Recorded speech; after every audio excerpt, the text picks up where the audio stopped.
이건 그냥 논문 조작 수준이 아니야. 국가적인 사기극이야. 지금이라도 이걸 막지 않으면 한국 AI 산업은 무너집니다. 그가 연구소를 빠져나가려던 순간 갑자기 경보가 울리고 보안 요원들이 달려오기 시작하는데 그는 무사히 탈출할 수 있을까요? 그리고 중국 AI 기술의 실체는 과연 무엇일까요? 지금부터 우리가 몰랐던 중국 AI의 충격적인 진실이 밝혀집니다. 안녕하세요. 저는 전직 네이버 AI 연구원이었고 현재는 AI 스타트업 CEO로 일하고 있는 한민석입니다. 평소처럼 연구실에서 새로운 AI 모델을 개발하던 그날 충격적인 뉴스를 접했습니다. 중국 AI 연구소 딥시크로 GPT-4 뛰어넘다. 처음에는 단순한 과대 광고련이 생각했습니다. 하지만 이 소식은 순식간에 전 세계 AI 업계를 뒤흔들었죠. 중국 정부가 직접 나서서 홍보하기 시작했고 세계 유수의 기업들이 관심을 보였습니다. 국내 대기업들도 이 기술 도입을 검토한다고 하네요. 동료 연구원의 말에 저는 깜짝 놀랐습니다. 20년 가까이 AI를 연구해온 전문가로서 이 소식이 심상치 않게 들렸거든요. 잠깐만요. 이게 사실이라면 AI 패권이 완전히 중국으로 넘어가는 건데. 밤새 딥시크 논문을 분석했습니다. 성능 평가 방식, 데이터 처리 과정, 알고리즘 구조까지. 그런데 분석하면 할수록 의문점만 커져갔어요. 이상하네. 실험 과정이 전혀 공개되지 않았어. 연구 결과도 너무 완벽했습니다. AI 개발에서 이런 완벽한 결과가 나오기는 현실적으로 불가능하죠. 마치 누군가 의도적으로 꾸며낸 것 같았습니다. 이건 반드시 확인해 봐야겠다 결심했습니다. 직접 중국 AI 연구소를 방문하기로 했죠. 논문만으로는 진실을 알 수 없었으니까요. 현장에서 직접 확인하는 것만이 유일한 방법이었습니다. 베이징행 비행기를 예약하면서도 마음이 무거웠습니다. 만약 제 의심이 사실이라면 이건 단순한 연구 윤리 문제를 넘어설 테니까요. 하지만 동시에 제 의심이 기우이길 바랐어요. 혹시 정말 혁신적인 기술일 수도 있지 않을까? 하지만 제 연구자로서의 직감은 계속해서 경고음을 울렸습니다. 논문의 수치들은 너무나 비현실적이었고 검증 과정은 불투명했죠. 연구실 책상을 정리하면서 모니터에 띄워진 딥시크 논문을 다시 한번 살펴봤습니다. 완벽한 성능 수치들 뒤에 숨겨진 진실이 궁금했어요. 이게 정말 인류의 큰 도약일까요? 아니면 거대한 기만일까요? 베이징행 비행기에 올랐습니다. 창밖으로 보이는 구름을 바라보며 생각에 잠겼죠. 이제 곧 진실과 마주하게 될 것 같았습니다. 가슴 한켠에서는 불안감이 커져갔지만 이미 발을 들인 이상 물러설 수는 없었어요. 이때만 해도 몰랐습니다. 제가 곧 거대한 음모의 한가운데로 뛰어들게 될 거라는 사실을요. AI 기술의 진실을 찾아 떠나는 제 여정이 결국 한국의 AI 기술 주권을 지키는 중요한 전환점이 될 거라는 것도 말입니다. 베이징 공항에 도착하자마자 저를 맞이한 건 중국 AI 연구소 측 안내원이었습니다. 마치 제가 오기를 기다리고 있었던 것처럼 말이죠. 연구소로 가는 차 안에서 창밖을 바라보며 마음을 다잡았습니다. 현대적인 유리 건물이 시야에 들어왔습니다. 중국 AI 연구소였죠. 외관만 보면 실리콘밸리의 어느 테크 기업과 다를 바 없었습니다. 로비에 들어서자 리우 천 소장이 친절한 미소와 함께 저를 맞이했어요. 한 박사님 멀리서 오시느라 고생하셨습니다. 리우 천 소장의 태도는 지나치게 공손했습니다. 마치 연극을 보는 것 같았죠. 연구소 내부를 둘러보는 동안 이상한 점들이 하나둘 눈에 들어왔습니다. 최첨단 시설과 장비들이 가득했지만 이상하게도 연구소 전체가 너무 조용했어요. 보통의 연구소라면 연구원들이 활발하게 토론하고 의견을 나누는 게 자연스러운데 말입니다. 여기가 딥시크 개발팀 연구실입니다.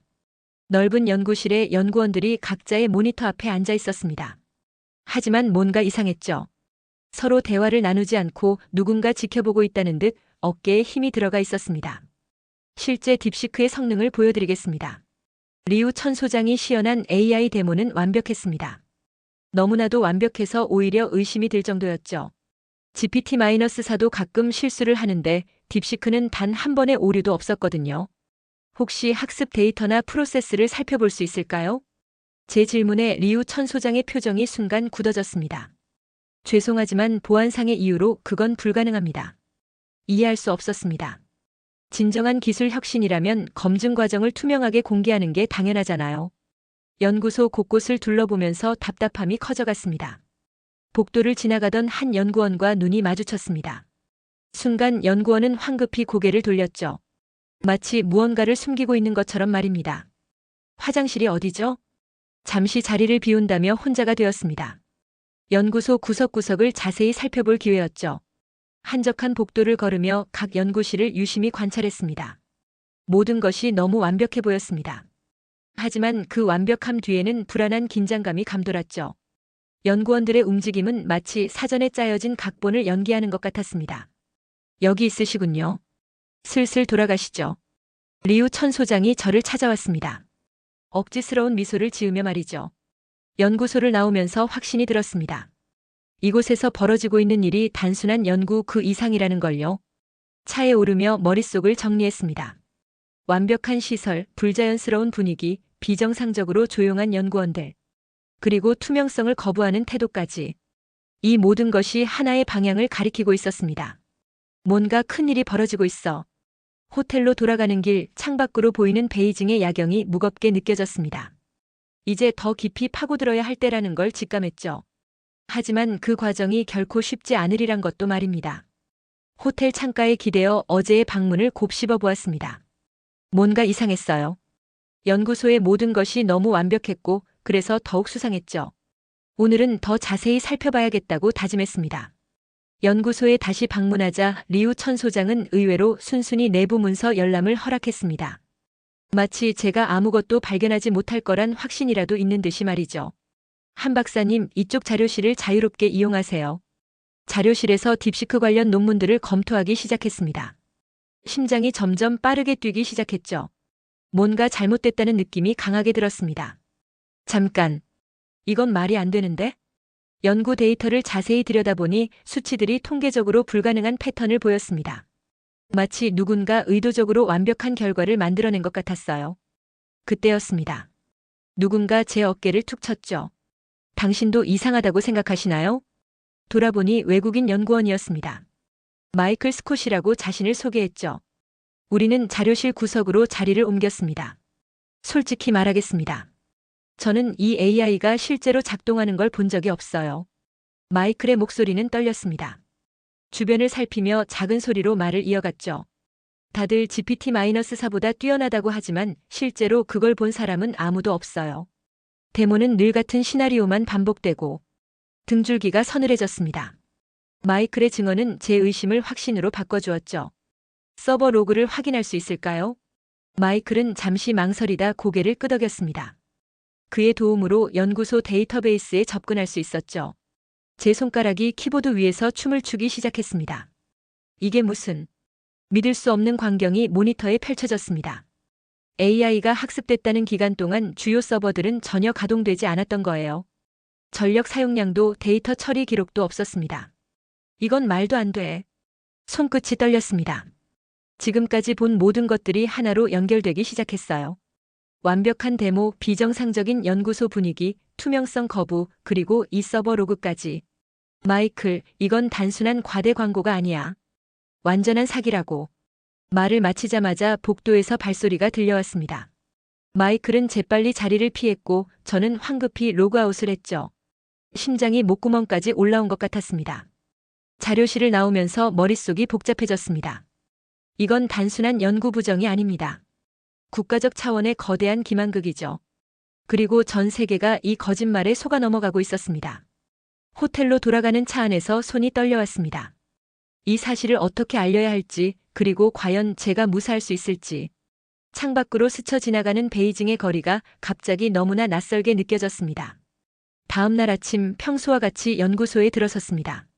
하지만 뭔가 달랐어요. 로비에서부터 직원들의 시선이 저를 따라오는 게 느껴졌습니다.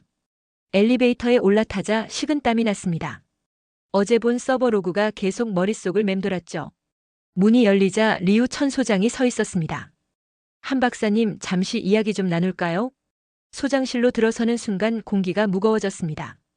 리우 천 소장은 책상 위에 놓인 태블릿을 저에게 보여줬죠. 흥미로운 기록들이네요. 어제 자료실에서 꽤 오래 계셨더군요. 등줄기가 서늘해졌습니다. 제가 확인한 모든 기록이 화면에 표시되어 있었어요. 심지어 마이클과 나눈 대화 시간까지 정확하게 기록되어 있었죠. 한국 연구원들은 참 호기심이 많아요. 불필요할 정도로 말이죠. 리우 천 소장의 말투는 공손했지만 그 속에 담긴 경고는 분명했습니다. 제 핸드폰이 울렸고 저도 모르게 확인하려 했죠. 아, 그건 보안상 저희가 잠시 점검해야 할 것 같네요. 순간 제 몸이 굳었습니다. 제 모든 통신이 감시되고 있었던 거죠. 노트북도 이미 연구소 보안팀의 통제 하에 있다는 걸 직감했습니다. 걱정 마세요. 단순한 보안 절차일 뿐입니다. 리우 천 소장의 미소가 더욱 섬뜩하게 느껴졌습니다. 사무실을 나오면서 복도의 CCTV가 제 움직임을 쫓는 게 느껴졌어요. 화장실에 들어가 깊게 숨을 들이마셨습니다. 거울 속 제 얼굴이 창백해져 있었죠. 이대로는 위험하다는 걸 직감했습니다. 문득 마이클이 걱정됐습니다. 어제 그가 제공한 정보 때문에 그도 위험할 수 있었죠. 복도 끝에서 마이클과 눈이 마주쳤고 그도 같은 생각을 하고 있다는 걸 알 수 있었습니다. 점심시간 구내식당 구석에서 마이클과 짧은 대화를 나눴습니다. 쪽지를 주고받으며 탈출 계획을 세웠죠. 말없이 고개만 끄덕이며 서로의 뜻을 확인했습니다. 오후 내내 모니터만 바라보며 일반적인 리서치 작업만 했습니다. 하지만 머릿속으로는 끊임없이 탈출 경로를 그려보고 있었죠. 한 박사님, 오늘은 일찍 퇴근하시나요? 뒤에서 들린 목소리에 심장이 멈출 것 같았습니다. 돌아보니 보안팀장이었죠. 억지로 미소를 지으며 대답했습니다. 네, 좀 피곤해서요. 연구소를 나서면서 주머니 속 USB를 만졌습니다. 서버 로그 데이터가 담겨 있었죠. 이 작은 증거가 제 목숨을 위협할 수도 있다는 생각이 들었습니다. 호텔로 돌아와 방 안을 꼼꼼히 확인했습니다. 도청 장치가 있을지 모른다는 생각에 패러노이드해진 거죠. 창밖을 내다보니 의심스러운 차량이 보였습니다. 24시간 감시를 받고 있다는 걸 직감했어요. 침대에 누워 천장을 바라보며 생각했습니다. 내일이면 모든 게 결정될 거예요. 성공하면 세상의 진실을 알릴 수 있겠지만 실패하면 생각하기도 싫었습니다. 이제 돌이킬 수 없어. 휴대폰을 꺼내 마지막 문자를 보냈습니다. 한국의 지인에게 보내는 위치 공유였죠. 만약의 사태에 대비한 안전장치였습니다. 이제 남은 건 내일 아침뿐이었습니다. 새벽 2시 30분 호텔방에서 마지막 준비를 마쳤습니다. 증거 데이터는 USB에, 여권과 지갑은 재킷 안주머니에 넣었죠. 마이클과 약속한 시간은 3시. 가슴이 쿵쾅거렸습니다. 연구소 앞에 도착하자 온몸이 긴장으로 경직됐습니다. 보안이 가장 허술할 시간대라고 생각했는데 예상과 달랐어요. 경비원들이 여전히 정문을 지키고 있었거든요. 뭔가 이상한데. CCTV도 평소보다 더 많이 보였습니다. 마치 누군가 미리 알고 있었던 것처럼 말이죠. 식은땀이 흘렀습니다. 약속한 지점에서 마이클을 만났습니다. 그의 얼굴도 창백했죠. 우리는 말없이 고개만 끄덕였습니다. 이제 돌이킬 수 없었으니까요. 준비됐나요? 네, 가시죠. 비상구로 향하는 복도는 어둡고 조용했습니다. 발소리 하나하나가 폭탄처럼 크게 들렸죠. 심장은 계속해서 쿵쾅거렸습니다.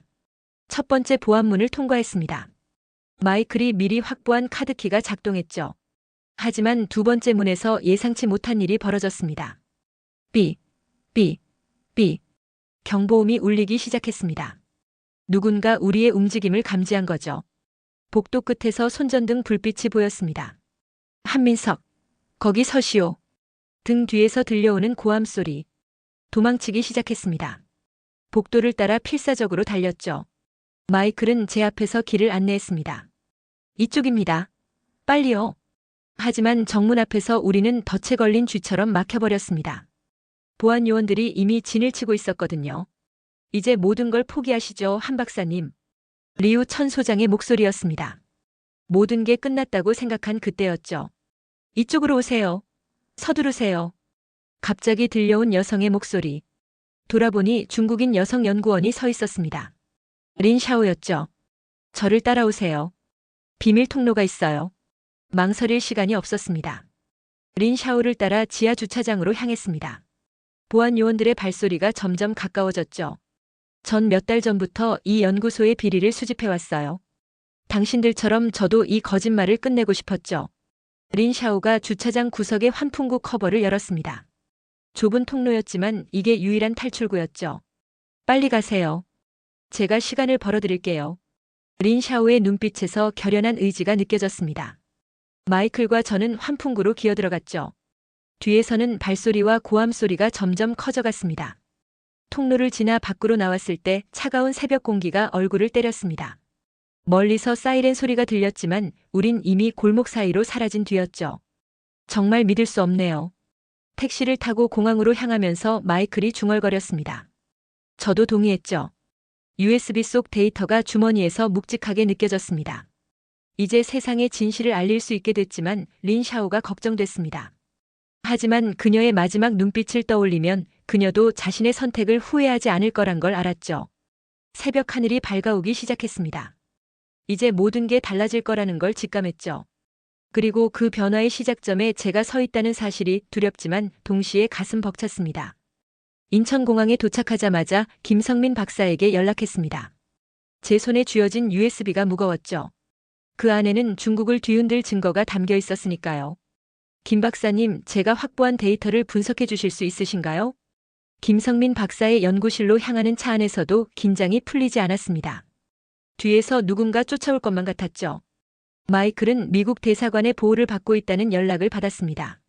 자네가 무사히 돌아온 것만으로도 다행이야. 김성민 박사가 데이터를 확인하기 시작했습니다. 그의 표정이 점점 어두워졌죠. 이건 말도 안 되는 수준의 조작이야. 모니터에는 충격적인 분석 결과가 떴습니다. 딥시크의 성능 데이터는 처음부터 끝까지 조작된 것이었죠. 실제 AI는 존재하지도 않았습니다. 잠깐, 이건 뭐지? 김 박사가 갑자기 모니터를 가까이 들여다봤습니다. 서버 로그 속에서 한국어로 된 이메일 내용을 발견한 거죠. 이럴 수가. 저희 눈앞에 펼쳐진 건 충격적인 사실이었습니다. 국내 대기업들과 정부 고위 관계자들이 이 가짜 AI 기술 도입을 적극 추진했다는 증거였죠. 이 사람들이 진짜 기술인 줄 알고 한 거겠죠? 김 박사가 고개를 저었습니다. 아니, 이건 의도적이야. 이메일 날짜를 봐. 기술 검증도 하기 전에 이미 도입을 결정했어. 온몸에 전율이 흘렀습니다. 이건 단순한 기술 도입이 아니었어요. 한국의 AI 기술을 고의로 종속시키려는 거대한 음모였습니다. 이대로 두면 우리나라 AI 산업이 통째로 중국에 넘어가게 될 수도 있어요. 밤새 자료를 분석했습니다. 새로운 증거들이 계속해서 나왔죠.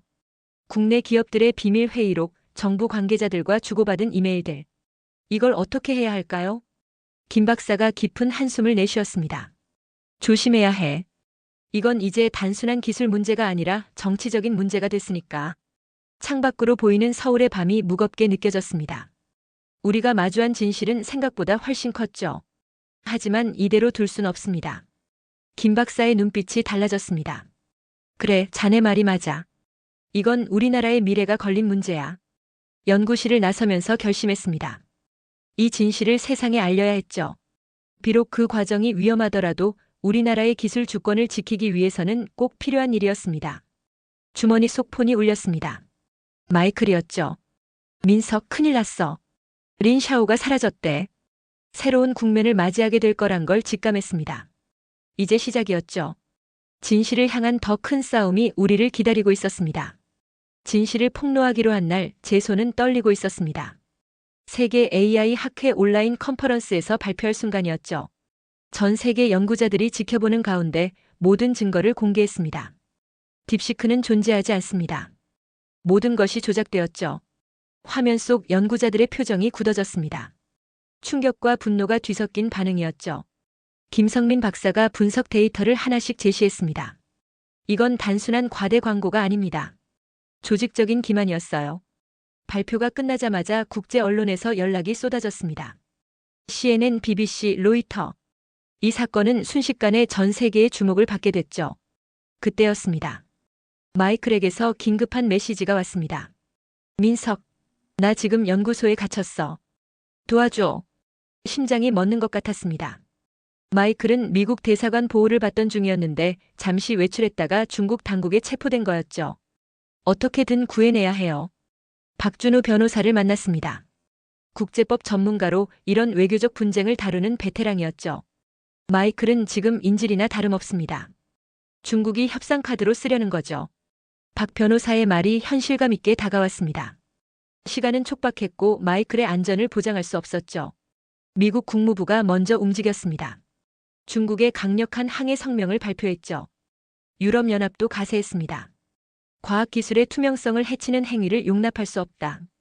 국제사회의 압박이 거세지는 가운데 한국 정부도 태도를 바꿨습니다.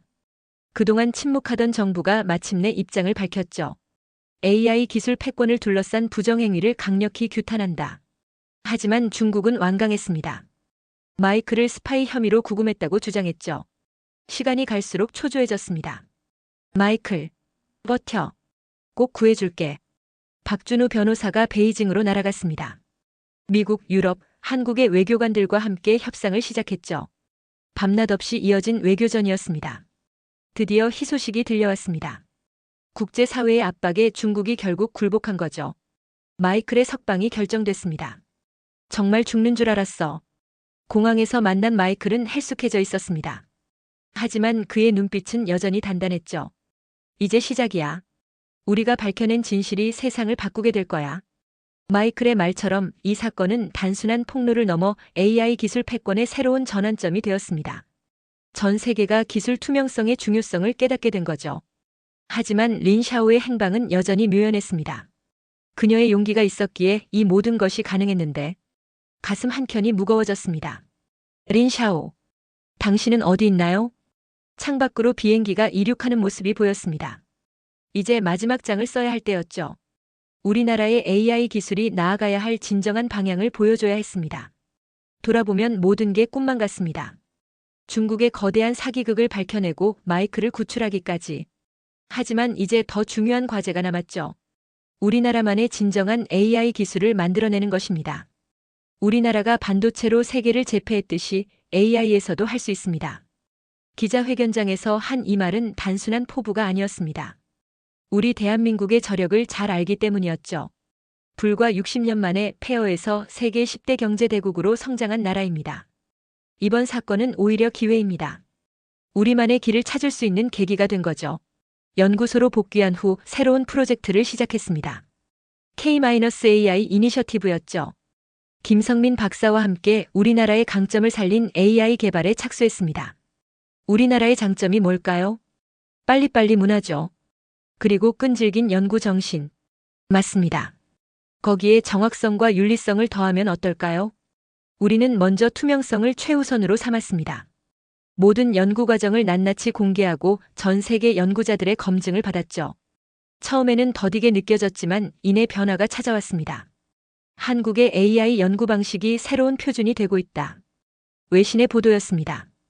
우리의 투명한 연구 방식이 세계적인 주목을 받기 시작한 거죠. 실리콘밸리의 기업들도 우리 연구소를 벤치마킹하기 시작했습니다. 우리나라 사람들은 특유의 빨리빨리 정신으로 단시간에 놀라운 성과를 이뤄내곤 하죠. 하지만 이번엔 달랐습니다. 차근차근 하지만 확실하게 나아갔거든요. 그리고 마침내 결실을 보았습니다. 우리가 개발한 AI가 국제평가에서 최고 점수를 받은 거죠. 성능만이 아닌 윤리성과 투명성까지 모두 인정받았습니다. 역시 우리나라였어요. 반도체, 조선, 자동차에 이어 이제 AI까지. 해외 언론들이 앞다투어 우리의 성공을 보도했습니다. 특히 우리만의 방식으로 이뤄낸 성과라는 점을 높이 평가했죠. 한국의 성공은 기술과 윤리의 완벽한 조화를 보여줬다. 마이클도 축하 메시지를 보내왔습니다. 그는 이제 미국의 AI 윤리위원회 수장이 되어 있었죠. 린 샤오의 소식도 들려왔습니다. 다행히 그녀는 무사했고 홍콩에서 새로운 삶을 시작했다고 합니다. 우리가 해냈습니다. 김성민 박사와 마주보며 웃었습니다.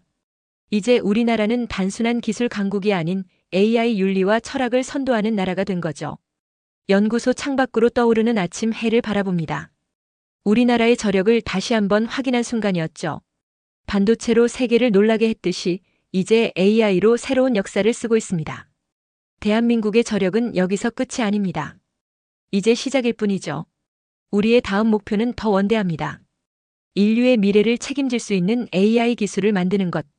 그리고 저는 확신합니다. 우리나라가 그 중심에 서게 될 것이라고 말입니다. 오늘 사연 어떻게 들으셨나요? 구독자님들은 한국의 미래를 어떻게 생각하시는지 궁금하네요. 댓글 많이 달아주세요. 오늘 사연이 재밌으셨다면 좋아요와 댓글 달아주시고 다음에 더 재밌는 사연으로 돌아오겠습니다. 여러분의 감동 스페셜이었습니다.